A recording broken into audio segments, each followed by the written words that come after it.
نحمده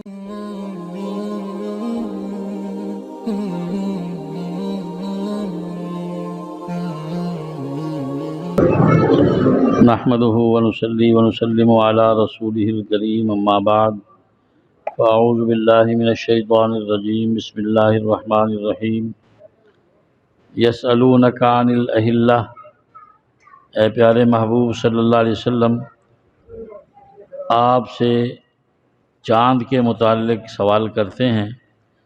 قل ہی مواقیت للناس والحج، آپ فرما دیں یہ لوگوں کو وقت بتلانے کا اور حج کے حوالے سے اس کی اہمیت ہے۔ وَلَيْسَ الْبِرُّ بِأَن تَأْتُوا الْبُيُوتَ مِن ظُهُورِهَا، اور نیکی یہ نہیں ہے کہ تم اپنے گھروں کی پشت سے آؤ، وَلَكِنَّ الْبِرَّ مَنِ اتَّقَىٰ، نیکی تو یہ ہے کہ جو شخص تقوی اختیار کرے۔ وَأْتُوا الْبُيُوتَ مِنْ أَبْوَابِهَا، تم اپنے گھروں کے دروازوں سے آؤ۔ وَاتَّقُوا اللَّهَ لَعَلَّكُمْ تُفْلِحُونَ، اللہ تعالیٰ سے ڈرتے رہو تاکہ تمہیں کامیابی ملے۔ وَقَاتِلُوا فِي سَبِيلِ اللَّهِ الَّذِينَ يُقَاتِلُونَكُمْ وَلَا تَعْتَدُوا، اللہ تعالیٰ کی راہ میں جہاد کرو ان سے جو تمہارے ساتھ لڑائی کریں اور زیادتی نہ کرو۔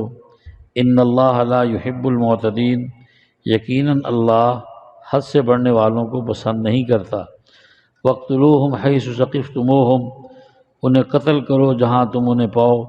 وَأَخْرِجُوهُمْ مِنْ حَيْثُ أَخْرَجُوكُمْ، انہیں وہاں سے نکالو جہاں سے انہوں نے تمہیں نکالا۔ وَالْفِتْنَةُ أَشَدُّ مِنَ الْقَتْلِ، اور فتنہ جو ہے یہ قتل سے بھی زیادہ برا ہے۔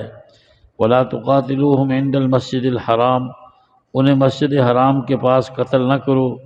حَتَّى يُقَاتِلُوكُمْ فِيهِ، یہاں تک کہ وہ تمہیں اس میں قتل کریں۔ فَإِنْ قَاتَلُوكُمْ فَاقْتُلُوهُمْ، اگر وہ تمہیں قتل کریں تو تم انہیں قتل کرو۔ كَذَلِكَ جَزَاءُ الْكَافِرِينَ، یہ کافروں کی سزا ہے۔ فَإِنِ انْتَهَوْا فَإِنَّ اللَّهَ غَفُورٌ رَحِيمٌ، اگر یہ باز آ جائیں تو یقیناً اللہ معاف کرنے والا مہربان ہے۔ وَقَاتِلُوهُمْ حَتَّى لَا تَكُونَ فِتْنَةٌ، ان سے لڑتے رہو یہاں تک کہ فتنہ باقی نہ رہے۔ وَيَكُونَ الدِّينُ لِلَّهِ، اور دین سارے کا سارا اللہ کا ہو جائے۔ فَإِنِ انْتَهَوْا فَلَا عُدْوَانَ إِلَّا عَلَى الظَّالِمِينَ، اگر یہ باز آ جائیں تو پھر ظالموں کے سوا کسی پر بھی زیادتی کی اجازت نہیں ہے۔ الشہر الحرام بالشہر الحرام، حرمت والا مہینہ حرمت والے مہینے کے بدلے میں ہے۔ والحرمات قصاص، اور احترام بدلے میں ہوتا ہے۔ فمن اعتدى علیکم فاعتدوا علیہ بمثل ما اعتدى علیکم، جو تم پر زیادتی کرے تم اس کے ساتھ بھی جتنی اس نے تم پر زیادتی کی ہے کرنے کا حق رکھتے ہو۔ واتقوا اللہ واعلموا ان اللہ مع المتقین، اللہ سے ڈرتے رہو اور خوب جان لو کہ اللہ متقین کے ساتھ ہے۔ وانفقوا فی سبیل اللہ، اللہ کی راہ میں خرچ کرتے رہو۔ ولا تلقوا بایدیکم الی التہلکہ، اپنے آپ کو ہلاکت میں نہ ڈالو۔ واحسنوا، نیکی کرو۔ ان اللہ یحب المحسنین، یقیناً اللہ نیکی کرنے والوں کو پسند کرتا ہے۔ واتموا الحج والعمرۃ للہ، اللہ کے لیے حج عمرے کو مکمل کرو۔ فإن احصرتم، اگر تمہیں روک دیا جائے، فما استیسر من الحج، تو جو قربانی میسر ہو وہ کر ڈالو۔ ولا تحلقوا رؤوسکم، اپنے سروں کو نہ منڈواؤ۔ حتی یبلغ الحدی محلہ، یہاں تک کہ قربانی اپنے مقام تک پہنچ جائے۔ فمن کان منکم مریضا او بہ اذی من رأسہ، اور جو تم میں بیمار ہو یا جس کے سر میں تکلیف ہو، ففدیۃ من صیام او صدقۃ او نسک، تو اس کے ذمے روزے اور صدقہ فطر کے برابر یا قربانی جو ہے وہ ایک فدیہ ہے۔ فَإِذَا أَمِنْتُمْ فَمَنْ تَمَتَّعَ بِالْعُمْرَةِ إِلَى الْحَجِّ، جب تم حالت امن میں آ جاؤ اور جب تم عمرے کے ساتھ حج کے ساتھ عمرہ ملاؤ تمتع کی نیت سے، فَمَا اسْتَيْسَرَ مِنَ الْحَدْيِ، جو تمہیں قربانی میسر ہو اسے کرو۔ فَمَن لَّمْ يَجِدْ فَصِيَامُ ثَلَاثَةِ أَيَّامٍ، پھر اگر کوئی قربانی کی اہلیت نہیں رکھتا تو وہ 3 دن روزے رکھے حج کے دنوں میں۔ وسبعۃ اذا رجعتم، اور 7 روزے ہیں جب تم لوٹ آؤ اپنے گھروں میں، تلک عشرۃ کاملہ، یہ کل 10 ہوئے، ذالک لمن لم یکن اہلہ حاضر المسجد الحرام، یہ ان لوگوں کے لیے ہے جو مسجد حرام کے علاقے کے رہنے والے نہیں ہیں۔ واتقوا اللہ واعلموا ان اللہ شدید العقاب، اللہ سے ڈرتے رہو، خوب جان لو کہ اللہ سخت سزا دینے والا ہے۔ یہ اس میں تھوڑے سے مختلف قسم کے مسائل آ رہے ہیں، لیکن ان کا تعلق تسلسل کے ساتھ ایک ہی واقعے سے ہے۔ صحابہ کرام نے حضور صلی اللہ علیہ وسلم سے چاند کی اہمیت کے بارے میں پوچھا، یہ چاند کا کیا حساب ہے؟ تو ظاہر ہے نہیں کوئی چیز نکمی قدرت کے کارخانے میں اللہ تعالیٰ نے کسی چیز کو بھی بیکار نہیں بنایا۔ ربنا ما خلقت ھذا باطلا، اے ہمارے پروردگار تو نے کچھ بھی فضول پیدا نہیں کیا۔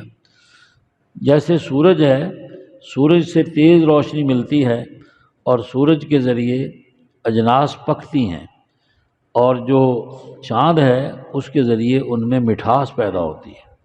یہ جتنا پھلوں میں ٹیسٹ ہے، غذائیت کا جو حوالہ ہے، یہ چاند کی وجہ سے ہے۔ چاند کا مد و جزر جو ہے یہ سمندر کے حوالے سے لہروں کا ذریعہ بھی بنتا ہے، اور اسی کی لہروں سے پھر بادل اٹھتے ہیں، بارش کا نظام اللہ تعالیٰ برساتے ہیں۔ اور اس کے علاوہ چاند پر ہی موقوف ہے حج کا مہینہ، چاند کو دیکھ کر متعین کیا جاتا ہے۔ مسلمانوں کی محرم سال کا آغاز بھی چاند کو دیکھ کر ہوتا ہے۔ اسی طرح چاند سے ہی رمضان المبارک کی تاریخوں کا تعین ہوتا ہے۔ اسی طرح عورتوں کی عدت کا جو سلسلہ ہے کہ جس کا شوہر فوت ہو جائے 4 مہینے 10 دن اس کی عدت ہے، وہ بھی چاند کی تاریخوں کے حوالے سے ہوگی، اور مطلقات کی عدت جو ہے 3 ماہ، وہ بھی چاند کی تاریخوں کے حوالے سے ہوگی۔ تو یہ چاند کے حوالے سے باتیں ہیں۔ اور پھر آگے فرمایا گیا کہ نیکی یہ نہیں ہے کہ تم اپنے گھروں کی پشت سے آؤ۔ یہ جب حج کا مہینہ آتا، احرام باندھ لیتے مکے کے مشرک، اور کسی ضروری کام کے لیے انہیں گھروں میں آنا پڑتا تو پھر یہ دروازوں سے نہیں آتے تھے، کہتے تھے ہم نے احرام باندھا ہے، ہم دروازے سے کیوں آئیں؟ یہ گھر کے پیچھے سے نا جیسے چور نقب لگاتے ہیں، اینٹیں نکالتے اور اس میں سے پیچھے سے داخل ہو جاتے۔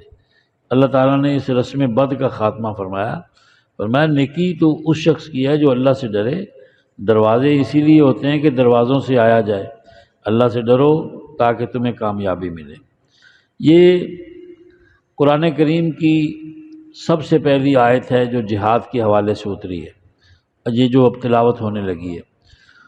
مکے کے جو 13 سال ہیں وہ صبر کے سال تھے، اس میں کافر کے جواب میں بھی ہاتھ اٹھانے کی اجازت نہیں تھی، بندوق اٹھانے کی، تلوار اٹھانے کی اجازت، اسلحہ استعمال کرنے کی اجازت نہیں تھی۔ بندوق سے مراد اسلحہ ہے جو اس دور کا اسلحہ تھا۔ مدینہ منورہ میں جب حضور تشریف لے آئے ہیں تو اب جہاد کا حکم دیا جا رہا ہے۔ فرمایا ان لوگوں سے لڑو جو تم سے لڑیں اور زیادتی نہ کرو، اللہ تعالیٰ زیادتی کرنے والوں کو پسند نہیں کرتا۔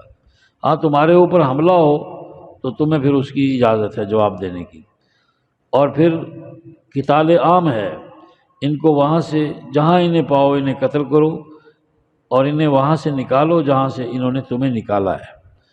اور فتنہ جو ہے وہ قتل سے زیادہ سخت ہے، اور تم ان کے ساتھ مسجد حرام کے قریب لڑائی نہ کرو، یہاں تک کہ جب وہ خود تم سے وہاں لڑیں تو پھر تمہیں ان سے لڑنے کی اجازت ہے، اور یہی کافروں کی سزا ہے۔ صلح حدیبیہ کے بعد جب حضور صلی اللہ علیہ وسلم نے مکہ فتح کیا ہے تو اس میں پھر یہ آپ کو حکم دیا گیا کہ اگر امن کے ساتھ رہیں کافر اور لڑائی نہ کریں تو پھر آپ بھی نہ لڑیں، لیکن اگر امن کے ساتھ نہ رہیں تو پھر آپ نے ان کا جواب دینا ہے۔ آپ نے یہ نہیں کہنا کہ یہ حرم کا علاقہ ہے، ہم یہاں اس کی حرمت کو پامال نہ کریں۔ اب جب کچھ سال پہلے ضیاء الحق کے زمانے میں باغیوں نے بیت اللہ پہ قبضہ کیا تھا تو اس وقت یہ مسئلہ اٹھا کہ مسجد حرام میں تو مچھر مارنا بھی منع ہے۔ یہ بدتمیز جو ہیں وہ غیر مقلدوں کا حملہ تھا۔ غیر مقلدوں نے پیر آف چنڈا سندھ والا جو ہے اس کے ساتھیوں نے جنازوں کی صورت میں اسلحہ اندر پہنچایا تھا اور پھر وہاں حاجیوں کا قتل عام کیا تھا۔ تو یہ ان سے کوئی پوچھے یہ کس حدیث سے تمہیں سبق ملا ہے کہ تم بیت اللہ میں قتل عام کرو؟ لوگوں کے ہاتھ پکڑ پکڑ کر کہتے ہیں نماز نہیں ہوئی، نماز نہیں ہوئی۔ ہاں جی، یہ کس قرآن کا اور کس حدیث کا حوالہ ہے کہ تمہارے بدماش جب اٹھیں تو اٹھ کے بیت اللہ پہ حملے کریں؟ پیر آف جھنڈے کا بیٹا اس میں شامل تھا جو سندھ کا بڑا ان کا سلفی ہے، اور پھر انہوں نے بے شمار حاجی قتل کیے، تہہ خانے میں داخل ہو گئے، تہہ خانے سے داخل ہو کے حرم کے میناروں میں آئے، وہاں انہوں نے حاجیوں پہ کھلی فائرنگ کی ہے اور جنازوں کی صورت میں اسلحہ اندر لے کے گئے ہیں۔ اللہ تعالیٰ معاف کرے، جب غیر مقلد بگڑتا ہے تو پھر مرزائی بنتا ہے، جب غیر مقلد بگڑتا ہے تو پھر منکر حدیث بنتا ہے۔ اس لیے اللہ تعالیٰ اس فتنے کے شر سے ہماری حفاظت فرمائے۔ انہیں نہ کسی بزرگ آدمی کا حیا ہے، نہ انہیں کعبے کا حیا ہے۔ استغفر اللہ العظیم۔ یہ سیاہ تاریخ ہے ان کی جو میں آپ کے سامنے رکھ رہا ہوں۔ تو فرمایا کہ جب انہوں نے حملہ کیا تو پھر قرآن کی اسی آیت پہ عمل کیا گیا نا، کیا کہ مسجد حرام میں اگر یہ تم سے لڑیں تو تمہیں بھی ان کی لڑائی کا جواب دینے کی اجازت ہے، لڑائی کا جواب دینے کی اجازت ہے۔ چنانچہ پھر یہ جو اس وقت کمانڈو فورس کا یہ انچارج تھا مشرف، تو اس کو پاکستان نے بیت اللہ کا قبضہ بحال کرنے کے لیے جنرل ضیاء نے بھیجا، تو اس نے پھر ایسا کیا کہ زمزم کا پانی جو تھا نا ٹیوبل کا، اس پہ قبضہ کیا، اور سب سے پہلے تو ایسے کیا نا کہ سامنے جو پہاڑیاں ہیں بیت اللہ کے وہاں توپ خانہ نصب کیا، توپ خانے سے پھر گولہ باری کر کے حرم کے میناروں کے اوپر والے حصے اس نے شہید کیے، اور جب حملہ میناروں پر ہوا تو یہ میناروں کی جو سیڑھیاں ہیں وہ تہہ خانے میں اترتی ہیں، یہ پھر تہہ خانے میں آ گئے، تو پھر اس نے جو تہہ خانہ ہے وہ پانی سے بھرا۔ کس سے بھرا؟ پانی سے، اور اس میں جب کرنٹ چھوڑا ہے تو پھر ساری حدیث سے عمل یاد کرنا آ گیا انہوں نے، پھر انہوں نے ہاتھ ہینڈز اپ ہو گئے، اور جو اسلحہ ہے وہ روشن دانوں سے انہوں نے باہر پھینکا، اور سارے اریسٹ ہوئے، اور اریسٹ ہونے کے بعد ان کو پھر قتل کر دیا گیا۔ پھر ان کو کیا کر دیا گیا؟ قتل کر دیا گیا۔ یہ حاجیوں کے قاتل ہیں اور یہ کعبے کے اوپر حملہ کرنے والے ہیں، ابرہا کی نسل ہیں، جو کعبہ گرانے آیا تھا، یہ کعبے پہ قبضہ کرنے آئے تھے۔ نام دیکھو ان کے کتنے خوشنما ہیں جی، اہل حدیث، اہل حدیث، اور کام ان کے دیکھ لو کیا ہے۔ استغفر اللہ، اللہ تعالیٰ حفاظت فرمائے۔ فرمایا اگر یہ بعد آ جائیں تو پھر اللہ معاف کرنے والا مہربان ہے۔ ان کو اتنا ملیا میٹ کرو کہ فتنہ باقی نہ رہے۔ یہ فتنے کی صورت میں، اب بھی پاکستان میں یہ فتنے کی صورت میں ہے۔ فرمایا کہ اور دین اللہ کا ہو جائے، اگر یہ بعد آ جائیں تو پھر ان پہ زیادتی نہ کرو، ہاں جو زیادتی کرے اس پہ اجازت ہے۔ حرمت والے مہینے کی اگر کافر عزت نہیں کرتا، خیال نہیں کرتا، تو تمہیں پورا حق ہے کہ تم اس کی جنگ کا جواب دو، بدلے میں حرمت کا خیال تمہیں بھی لازم نہیں ہے۔ فرمایا کہ اگر تم پہ وہ زیادتی کریں تو تم ان پر جتنی انہوں نے کی ہے تم بھی کر سکتے ہو۔ اللہ سے ڈرو، خوب جانو کہ اللہ تقوی والوں کے ساتھ ہے۔ فرمایا مسلمانوں، اللہ کی راہ میں جہاد میں خرچہ کیا کرو، اپنے آپ کو ہلاکت میں نہ ڈالو، نیکی کرو، اور اللہ نیکی کرنے والوں کو پسند کرتا ہے۔ اگر تم جہاد کے فنڈ کو مضبوط نہیں کرو گے تو پھر تم اپنے آپ کو ہلاکت میں ڈالو گے۔ دشمن مضبوط ہو کے تمہارے اوپر حملہ کرے گا تو تمہیں درم و دینار دشمن کے حملے سے بچانے والے نہیں ہیں، تمہیں تمہاری تیاری، تمہارے اس پیسے سے خرچ کیا ہوا ہتھیار اور تمہاری عسکری تیاری تمہیں ان کے حملے سے محفوظ کرے گی۔ اس لیے حضور صلی اللہ علیہ وسلم نے فرمایا سب سے بہترین اللہ کی راہ میں خرچ یہ ہے کہ مسلمان جسے جہاد میں خرچ کرے، جسے جہاد میں خرچ کرے۔ فرمایا کہ عمرے اور حج کو اللہ کی رضا کے لیے پورا کرو۔ سبحان اللہ۔ جو مکے کے رہنے والے ہیں نا، وہ صرف افراد کریں گے۔ افراد کا معنی صرف حج کریں گے یا صرف عمرہ کریں گے۔ جو مکے سے باہر سے لوگ گئے ہیں، وہ حج پہ گئے ہیں، تو اگر وہ قران کرنا چاہیں یا تمتع کرنا چاہیں، ایک عمرہ ساتھ اس کے ملانا چاہیں، تو ان کو اجازت ہے۔